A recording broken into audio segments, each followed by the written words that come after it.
Hoje, pessoal, o nosso especialista fala sobre uma decisão polêmica do Conselho Nacional de Justiça que passou a permitir que o dano ambiental seja presumido, ou seja, dispensa a realização de perícia técnica em alguns processos. É um avanço ou um retrocesso, um risco à justiça? Por um lado, esta decisão pode acelerar os julgamentos. Por outro, pode aumentar o risco de condenações injustas contra você, produtor rural. No Direito Agrário de Agora, vamos analisar os impactos dessa medida, quais os argumentos de inconstitucionalidade que podem ser feitos e quais são as estratégias jurídicas para quem for réu em ações ambientais sem a realização de uma perícia. Aqui na tela.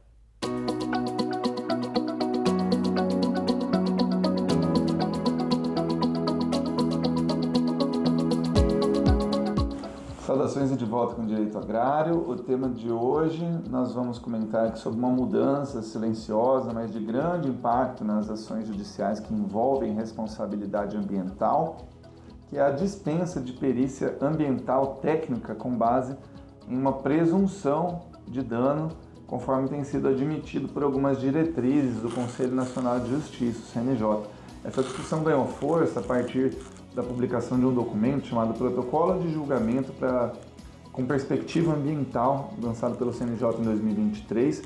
Esse documento ele tinha como objetivo orientar os juízes na condução de ações ambientais, com foco na reparação do meio ambiente, o que por si só é uma atitude interessante, mas essas orientações admitem de forma expressa ali que o dano ambiental pode ser presumido e que isso, em determinados casos, dispensa a produção de prova pericial técnica. Isso quer dizer que as chamadas ação civil pública ou ações de responsabilidade por dano ambiental, o juiz acaba reconhecendo a existência de um dano apenas com base nos indícios ou documentos preliminares, sem que se realize uma perícia no campo, detalhada, multidisciplinar ou contraditada pelas partes. E é justamente nesse ponto que mora o problema. A perícia ambiental ela é um instrumento fundamental para assegurar o rigor técnico e o equilíbrio no processo, né?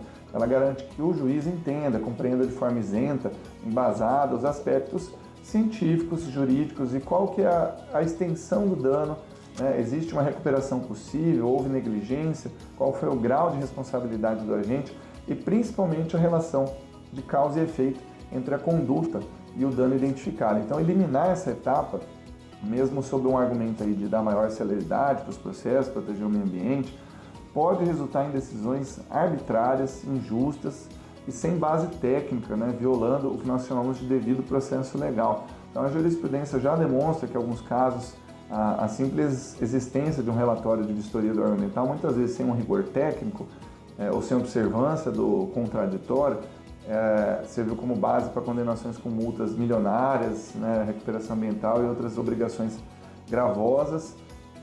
E aí, com o aval do protocolo do CNJ, com esse tipo de decisão, pode acabar se tornando mais frequente. Então, a questão não é ser contra a tutela ambiental, né, ou ao contrário, o que nós defendemos é uma tutela qualificada, com responsabilidade, com base científica, respeito ao contraditório e à ampla defesa. É disso que trata a nossa Constituição Federal, que garante que todos tenham o direito de produzir provas e se defender de maneira técnica e jurídica. Então, quando o judiciário presume que existe um dano, presume que o réu é responsável e dispensa uma perícia, acaba invertendo esse ônus da prova e criando uma ficção, né, jurídica muito perigosa. E o mais grave, isso está ocorrendo principalmente em casos que envolvem pequenos produtores, comunidades tradicionais ou empresas que muitas vezes não possuem uma estrutura para enfrentar esse tipo de processo com a profundidade técnica que esse tema exige. É importante lembrar também que a própria Lei da Ação Civil Pública, que é a 7347 de 85, prevê expressamente a possibilidade de produção de prova técnica nas ações ambientais. O Código de Processo Civil também reforça que a prova pericial ela é adequada quando o juízo depende de conhecimento técnico ou científico, exatamente o que envolve a maioria desses casos de danos ambientais. Então, é evidente que em algumas situações de flagrante degradação ambiental, com fotos, laudos e confissão, a perícia pode se tornar desnecessária, mas tratar o dano ambiental como presumido em regra e não como exceção seria um retrocesso jurídico que substitui esse rigor técnico por presunções genéricas, né? Então, do ponto de vista da defesa jurídica, o que nós recomendamos é que quem seja réu em ação ambiental exija, na contestação, a produção de prova técnica, faça perguntas, quesitos bem formulados, conte com a assistência técnica de peritos, né, para afirmar a necessidade dessa prova. Também impugnar qualquer tentativa de inversão desse ônus de prova, sempre que possível, né? E buscar os técnicos que possam ajudar com esses laudos agronômicos, ambientais, imagens de satélite, mapas, fotos, relatórios de monitoramento, que vão demonstrar o cumprimento da legislação e a inexistência ou mitigação desse dano ambiental. Então, na prática, o produtor rural, o gestor ambiental, a empresa, precisam se antecipar e registrar tecnicamente a sua conduta, né, manter documentos organizados, atuar de maneira preventiva, com respaldo técnico, porque a ausência de perícia pode fazer com que um parecer superficial emitido por um fiscal seja tratado como uma verdade absoluta.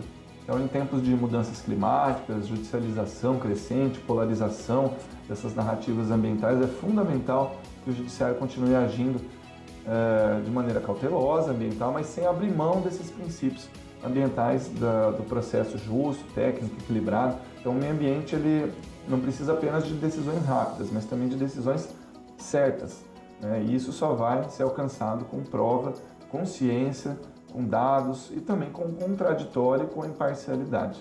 Saudações e até a próxima.